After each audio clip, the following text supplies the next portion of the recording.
மிளகாத்தூள் 1 கிலோவுக்கு 10 கிராம், அப்போ 20 கிலோவுக்கு 200 கிராம். 1 கிலோவுக்கு 75 கிராம் புளி, அப்போ 20 கிலோவுக்கு 1.5 கிலோ 1500 கிராம்.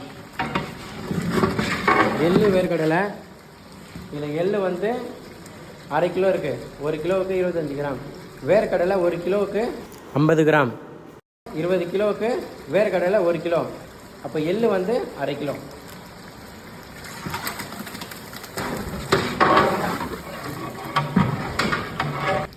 இந்த புளிப்பு உப்பு எல்லாமே வந்து கரெக்டாக இருக்குது. அப்படியே இறக்கி வச்சுருவாங்க. கத்திரிக்காய் வந்து வேறு லெவலில் இருக்குது. இந்த பிரியாணிக்கு உயிர் மூச்சே வந்து கத்திரிக்காய் தான். எனக்கு வந்து கத்திரிக்காய் வந்து ரொம்ப பிடிக்கும். இதே மாதிரி நீங்களும் செய்யுங்க. இந்த 1 கிலோ 1/2 கிலோவுக்கு கூட நான் வீடியோ போட்டிருக்கேன். நீங்கள் வந்து சேனலில் வந்து போய் பாருங்கள்.